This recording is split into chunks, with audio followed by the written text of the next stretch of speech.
श्री हरि विष्णु भगवान की जय। गुरु बृहस्पति देव की जय। ओम नमः शिवाय। जय श्री कृष्णा। आप सभी का सनातन धर्मसार चैनल पर बहुत बहुत स्वागत है। प्राचीन समय की बात है। एक राज्य में एक बड़ा प्रतापी तथा दानी राजा था। वह प्रत्येक गुरुवार को व्रत रखता एवं पूजन किया करता था। यह सभी बातें उसकी रानी को अच्छी नहीं लगती थी। न वह व्रत करती और न ही किसी को एक पैसा दान में देती। राजा को भी ऐसा करने से मना किया करती। एक समय की बात है, राजा शिकार खेलने वन को चले गए। घर पर रानी और दासी थी। उसी समय गुरु बृहस्पति साधु का रूप धारण करके भिक्षा मांगने राजा के दरवाजे पर आए। साधु ने रानी से भिक्षा मांगी तो वह कहने लगी, हे साधु महाराज, मैं इस दान और पुण्य से अब तंग आ गई हूँ। आप कोई ऐसा उपाय बताएं जिससे यह सारा धन नष्ट हो जाए और मैं आराम से रह सकूं। साधु रूपी बृहस्पति देव ने कहा, हे देवी, तुम बड़ी विचित्र हो। संतान और धन से भी क्या कोई दुखी होता है? अगर तुम्हारे पास इतना अधिक धन है तो इसे शुभ कार्यों में लगाओ, जिससे तुम्हारे दोनों लोग सुधरे। परंतु साधु की इन बातों से रानी को प्रसन्नता नहीं हुई। उसने कहा, मुझे ऐसे धन की आवश्यकता नहीं जिसे मैं दान दूं तथा जिसको संभालने में ही मेरा सारा समय नष्ट हो जाए। साधु ने कहा, यदि तुम्हारी ऐसी इच्छा है तो जैसा मैं बताता हूँ वैसा ही करना।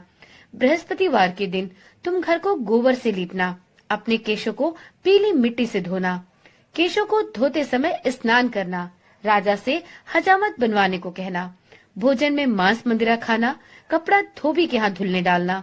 इस प्रकार 7 बृहस्पतिवार करने से तुम्हारा समस्त धन नष्ट हो जाएगा। इतना कहकर साधु बने बृहस्पति देव अंतर ध्यान हो गए। साधु के कहे अनुसार सभी कार्य करते हुए रानी को केवल 3 बृहस्पतिवार ही बीते थे कि उसकी समस्त धन संपत्ति नष्ट हो गई। भोजन के लिए भी अब परिवार तरसने लगा। एक दिन राजा रानी से बोला, हे रानी, तुम यहीं रहो, मैं दूसरे देश को जाता हूँ, क्योंकि यहाँ पर सभी मुझे जानते हैं, इसलिए मैं यहाँ रहकर कोई छोटा कार्य नहीं कर सकता। ऐसा कहकर राजा परदेश चला गया। वहाँ वह जंगल से लकड़ियाँ काट कर लाता और शहर में बेचता। इस तरह वह अपना जीवन व्यतीत करने लगा। इधर राजा के बिना रानी और दासी दोनों ही दुखी रहने लगी। एक समय जब रानी और दासियों को 7 दिन बिना भोजन के रहना पड़ा तो रानी ने अपनी दासी से कहा, हे दासी, पास ही के नगर में मेरी बहन रहती है, वह बड़ी धनवान है, तू उसके पास जा और कुछ ले आ ताकि थोड़ा बहुत गुजर बसर हो जाए। दासी रानी की बहन के पास गई। उस दिन बृहस्पतिवार का दिन था। रानी की बहन उस समय बृहस्पतिवार की कथा सुन रही थी। दासी ने रानी की बहन को अपनी रानी का संदेश दिया, लेकिन रानी की बहन ने कोई उत्तर नहीं दिया। जब दासी को रानी की बहन से कोई उत्तर नहीं मिला तो वह बहुत दुखी हुई। उसे रानी की बहन पर क्रोध भी आया। दासी ने वापस आकर रानी को सारी बातें बताई।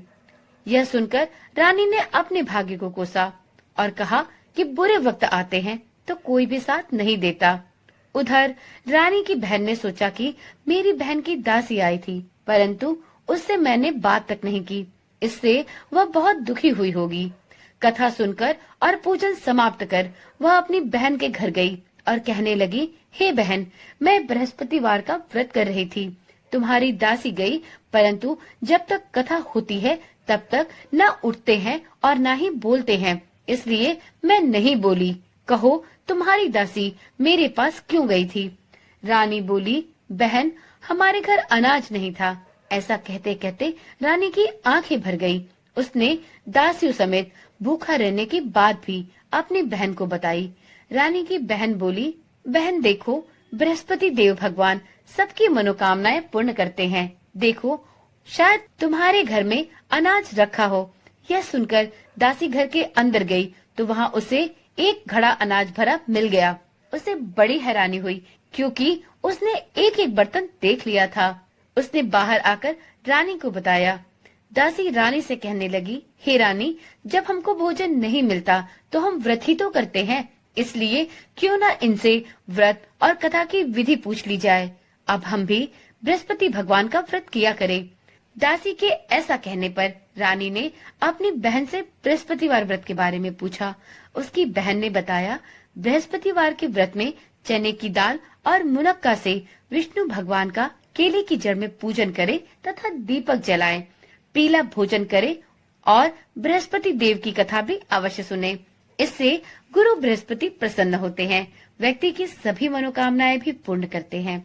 व्रत और पूजन की विधि बताकर रानी की बहन अपने घर वापस लौट गई।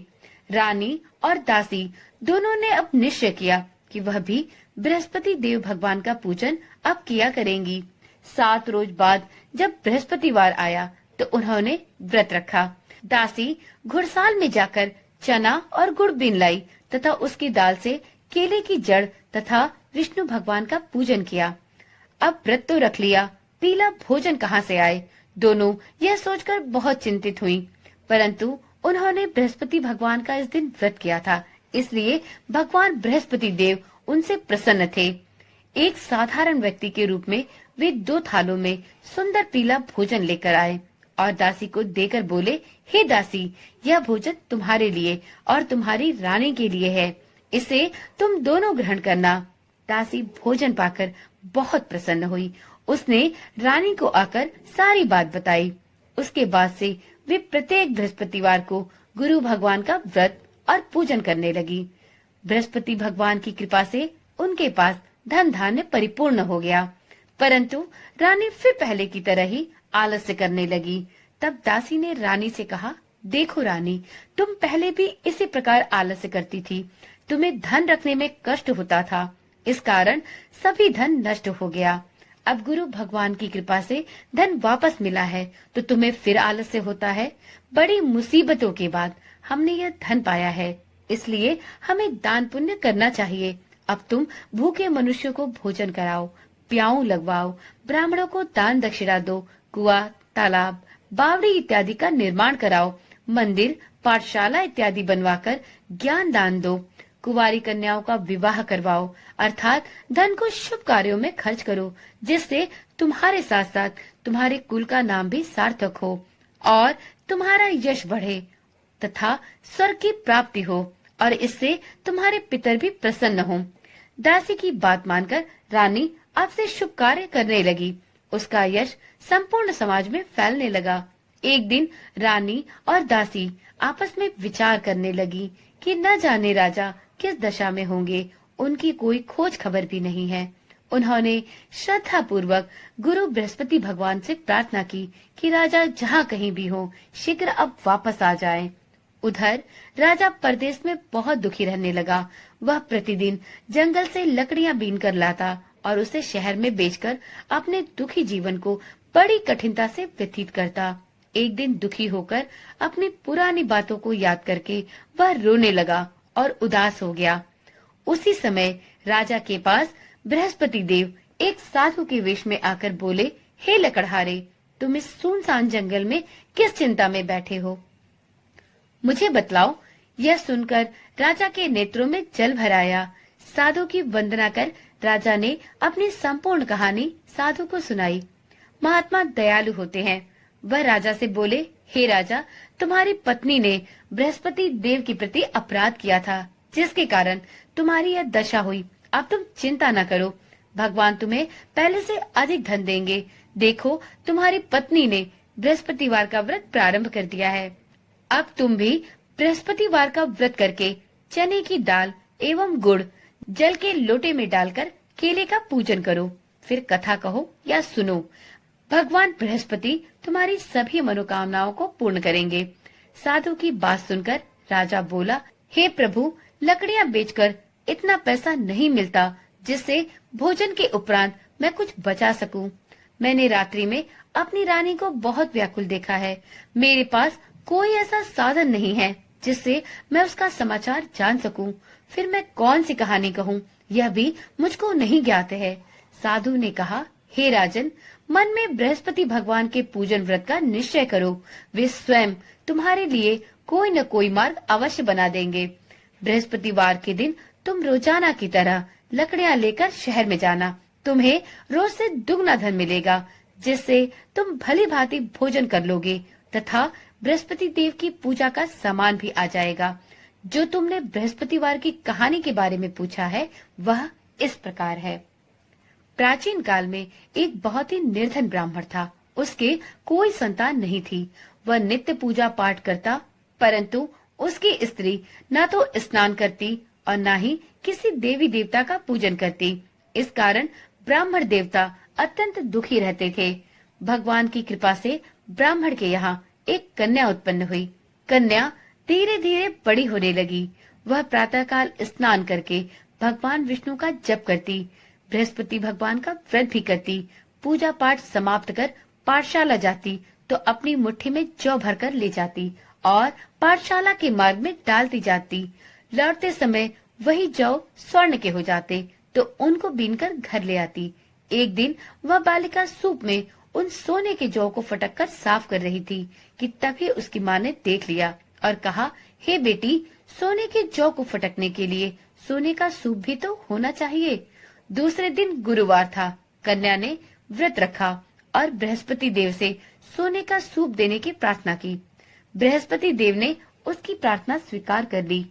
रोजाना की तरह वह कन्या जौ फैलाती हुई पाठशाला चली गई। पाठशाला से लौटकर जब वह जौ बिन रही थी तो बृहस्पति देव की कृपा से उसे सोने का सूप मिला। उसे वह घर ले आई और उससे जौ साफ करने लगी, परंतु उसकी माँ का ढंग वही रहा। एक दिन की बात है, कन्या सोने के सूप में जब जौ साफ कर रही थी, उसी समय उस नगर का राजकुमार वहाँ से निकला। कन्या के रूप और कार्य को देखकर वह उस पर मोहित हो गया। राजमहल में आकर वह भोजन और जल त्याग कर उदास होकर लेट गया। राजा को जब राजकुमार द्वारा अन्न और जल त्यागने का समाचार ज्ञात हुआ तो वह अपने मंत्रियों के साथ अपने पुत्र के पास गया और उससे इसका कारण पूछा। राजकुमार ने राजा को उस लड़की के बारे में बताया। राजा ने कहा, हे पुत्र, तुम उस लड़की का पता लगाओ, मैं उससे तुम्हारा विवाह अवश्य करा दूंगा। राजकुमार ने राजा को उस लड़की के घर का पता बताया। मंत्री उस लड़की के घर गया। मंत्री ने ब्राह्मण के समक्ष राजा की ओर से निवेदन किया और कुछ ही दिनों बाद ब्राह्मण की कन्या का विवाह राजकुमार के साथ संपन्न हो गया। कन्या के घर से जाते ही ब्राह्मण के घर में पहले की ही भांति गरीबी का निवास हो गया। एक दिन दुखी होकर ब्राह्मण महोदय अपनी पुत्री से मिलने गए। बेटी ने पिता की अवस्था को देखा और अपनी माँ का हाल पूछा। ब्राह्मण ने सभी हाल कह सुनाया। कन्या ने बहुत सा धन देकर अपने पिता को विदा कर दिया, लेकिन कुछ दिन बाद फिर वही हाल हो गया। ब्राह्मण फिर अपनी कन्या के यहाँ गया और सभी हाल कहा तो पुत्री बोली, हे पिताजी, आप माताजी को यहाँ लिवा लाओ, मैं उन्हें वह विधि बता दूंगी जिससे गरीबी दूर हो जाए। ब्राह्मण देवता अपनी स्त्री को साथ लेकर अपनी पुत्री के पास राजमहल पहुँचे तो पुत्री अपनी माँ को समझाने लगी, हे माँ, तुम प्रातःकाल स्नान आदि करके विष्णु भगवान का पूजन किया करो, इससे आपकी सभी दरिद्रता दूर हो जाएगी। परंतु उसकी माँ ने उसकी एक भी बात नहीं मानी। वह प्रातःकाल उठकर अपनी पुत्री की बची जूठन को खा लेती थी। एक दिन उसकी पुत्री को बहुत क्रोध आया। उसने अपनी माँ को एक काल कोठरी में बंद कर दिया। प्रातः उसे स्नान आदि करा के पूजा पाठ कराया तो उसकी माँ की बुद्धि ठीक हो गई। इसके बाद वह नियम से पूजा पाठ करने लगी और प्रत्येक बृहस्पतिवार को व्रत रखने लगी। इस व्रत के प्रभाव से ब्राह्मण देवता का परिवार अब धन धान्य से परिपूर्ण हुआ और गुरु बृहस्पति भगवान की कृपा से वह ब्राह्मण दंपति इस लोक का सुख भोग कर स्वर्ग को प्राप्त हुए। इस तरह कहानी कहकर साधु बने देवता वहाँ से अंतर्ध्यान हो गए। धीरे धीरे समय व्यतीत होने पर फिर बृहस्पतिवार का दिन आया। राजा जंगल से लकड़ियां काटकर शहर में बेचने गया। उसे उस दिन और दिनों से अधिक धन मिला। राजा ने चना और गुड़ इत्यादि लाकर बृहस्पतिवार का व्रत किया। उस दिन से उसके सभी क्लेश दूर हुए। परंतु जब अगले गुरुवार का दिन आया तो वह बृहस्पतिवार का व्रत करना भूल गया। इस कारण बृहस्पति भगवान नाराज हो गए। उस दिन उस नगर के राजा ने विशाल यज्ञ का आयोजन किया था तथा अपने समस्त राज्य में यह घोषणा करवा दी थी कि सभी व्यक्ति मेरे यहाँ ही भोजन करने आवे, किसी के घर चूल्हा न जले। इस आज्ञा को जो न मानेगा उसको फांसी की सजा दी जाएगी। राजा की आज्ञा अनुसार राज्य के सभी वासी राजा के भोज में सम्मिलित हुए, लेकिन लकड़हारा कुछ देर से पहुंचा, इसलिए राजा उसको अपने साथ महल में ले गए। जब राजा लकड़हारे को भोजन करा रहे थे तो रानी की दृष्टि उस खूंटी पर पड़ी जिस पर उसका हार लटका हुआ था। उसे हार खूंटी पर लटका दिखाई नहीं दिया। रानी को निश्चय हो गया कि मेरा हार इस लकड़हारे ने ही चुरा लिया है। उसी समय सैनिक बुलवाकर उसको जेल में डलवा दिया गया। लकड़हारा जेल में विचार करने लगा कि न जाने कौन से पूर्व जन्म के कर्म से मुझे यह दुख प्राप्त हुआ है, और जंगल में मिले साधु को याद करने लगा। तत्काल बृहस्पति देव साधु के रूप में प्रकट हो गए और कहने लगे, अरे मूर्ख, तूने बृहस्पति देवता की कथा नहीं की, तूने बृहस्पतिवार का व्रत नहीं किया, इसी कारण तुझे यह दुख प्राप्त हुआ है। अब चिंता न कर, बृहस्पतिवार के दिन जेल खाने के दरवाजे पर तुझे 4 पैसे पड़े मिलेंगे, उनसे तू बृहस्पतिवार की पूजा करना तो तेरे सभी कष्ट दूर हो जाएंगे। अगले बृहस्पतिवार उसे जेल के द्वार पर 4 पैसे मिले। राजा ने पूजा का सामान मंगवाकर कथा कही और व्रत किया। साथ में उस दिन सभी लोगों में प्रसाद बांटा। उसी रात्रि में बृहस्पति देव ने उस नगर के राजा को स्वप्न में कहा, हे राजा, तूने जिसे जेल में बंद किया है उसे कल छोड़ देना, वह निर्दोष है। राजा प्रातः काल उठा और खूंटी पर हार टंगा देखकर लकड़हारे को बुलाकर उससे क्षमा मांगी तथा राजा को योग्य एवं सुंदर वस्त्र आभूषण भेंट कर उसे विदा किया। गुरुदेव की आज्ञा अनुसार राजा अपने नगर को चल दिया। राजा जब नगर के निकट पहुंचा तो उसे बड़ा ही आश्चर्य हुआ। नगर में पहले से अधिक बाग, तालाब और कुएं तथा बहुत सी धर्मशालाएं, मंदिर इत्यादि बने हुए थे। राजा ने पूछा कि यह किसका बाग और धर्मशाला है।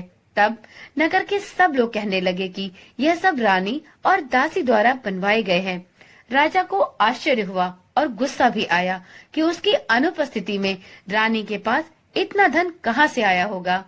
जब रानी ने यह खबर सुनी कि राजा आ रहे हैं तो उसने अपनी दासी से कहा, हे दासी, देख, राजा हमको कितनी बुरी हालत में छोड़ गए थे। वह हमारी ऐसी हालत देखकर कहीं लौट न जाएं, इसलिए तू दरवाजे पर खड़ी हो जा। रानी की आज्ञा अनुसार दासी दरवाजे पर खड़ी हो गई और जब राजा आए तो उन्हें अपने साथ महल में लिवाया गई। तब राजा ने क्रोध करके अपनी तलवार निकाली और पूछने लगा, बताओ, यह धन तुम्हें कैसे प्राप्त हुआ।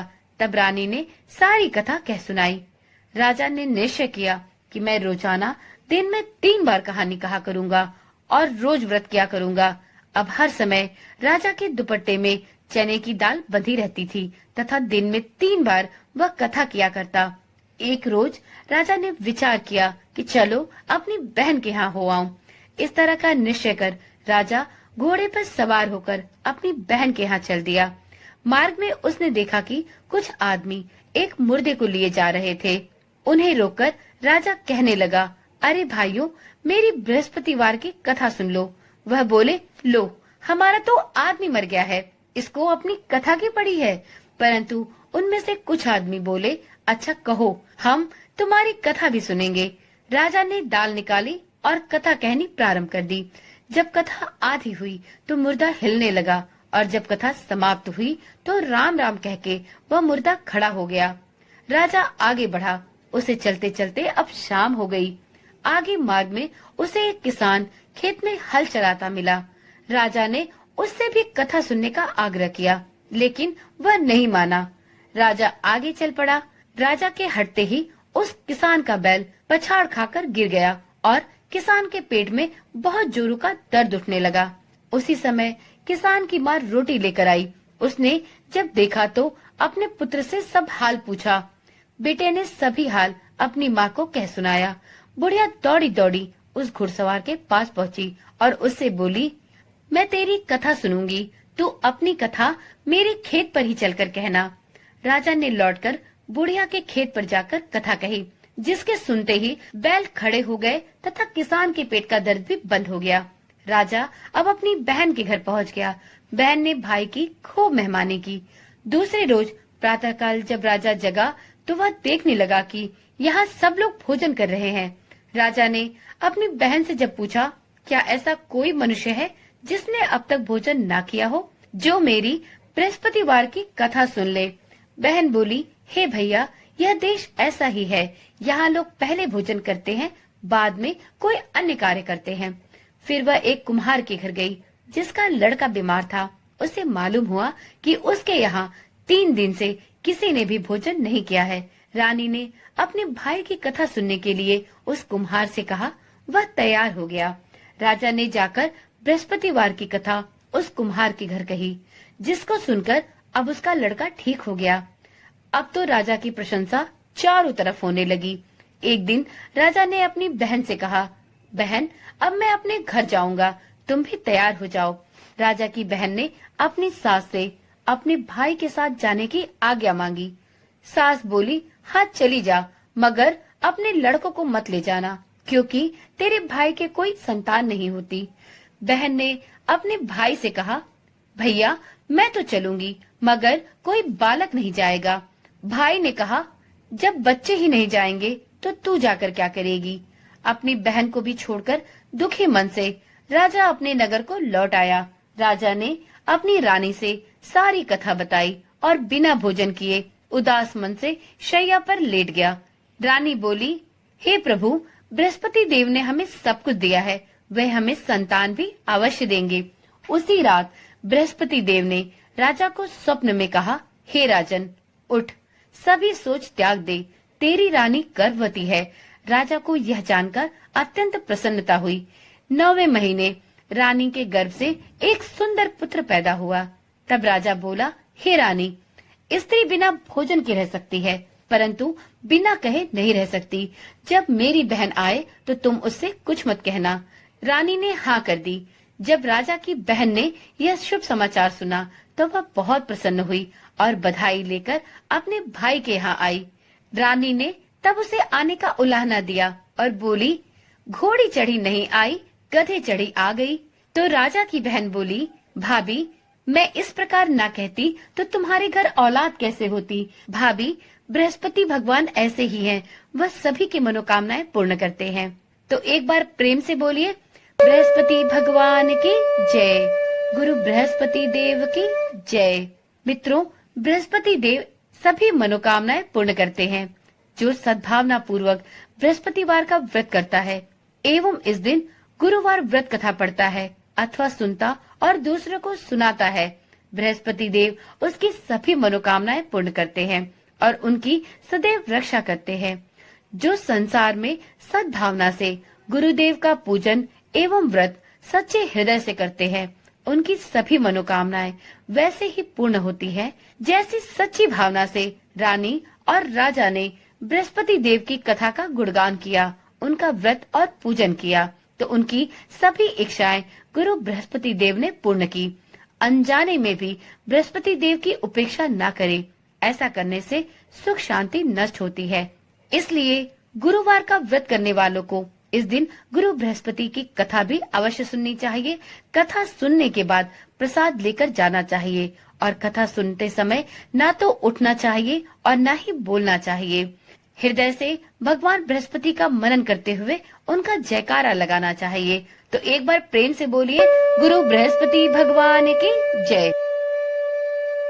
तो ये रही बृहस्पतिवार के दिन सुनी जाने वाली गुरु बृहस्पति व्रत कथा। आशा करती हूँ यह कथा आपको अवश्य ही पसंद आई होगी। मित्रों, आपको इस चैनल पर इसी प्रकार की रोचक कथाएं और सभी देवी देवताओं के वार से संबंधित स्तोत्र मंत्र और स्तुति इत्यादि सुनाई जाती है। आपको इस चैनल के माध्यम से सभी स्तोत्र मंत्रों की हिंदी व्याख्या भी सुनाई जाती है। मित्रों, यह आवश्यक होता है कि यदि आप कोई भी स्तोत्र मंत्र पढ़े या उसका उच्चारण करें तो आपको उसका सही सही उच्चारण आना चाहिए। यदि आपको संस्कृत में उच्चारित करने में कोई भी समस्या हो तो आपको परेशान होने की आवश्यकता नहीं है। आपको इस चैनल पर विभिन्न देवताओं से संबंधित स्तोत्र मंत्रों की हिंदी व्याख्या सुनाई जाती है। आप यह पूर्ण विश्वास रखें कि आप किसी भी स्तोत्र मंत्र की व्याख्या यदि हिंदी में सुनते हैं तो आपको उसको सुनने के उतने ही फल प्राप्त होते हैं जितना कि आपको संस्कृत में स्तोत्र मंत्रों के उच्चारण से प्राप्त होगा। तो मित्रों, यदि आप चैनल पर पहली बार आए हैं तो इस चैनल को अभी ही सब्सक्राइब कर ले, जिससे इस चैनल पर डाली जाने वाली सभी वीडियोस की सूचना आपके पास पहुंचती रहे।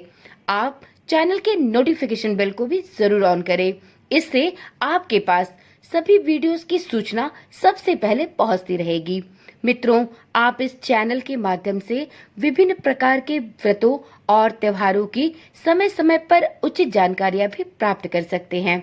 तो अपना प्यार और सहयोग बनाए रखें, चैनल के साथ जुड़े रहें। मिलते हैं अगली वीडियो के साथ। तब तक के लिए ओम नमः शिवाय, जय श्री कृष्णा, राधे राधे।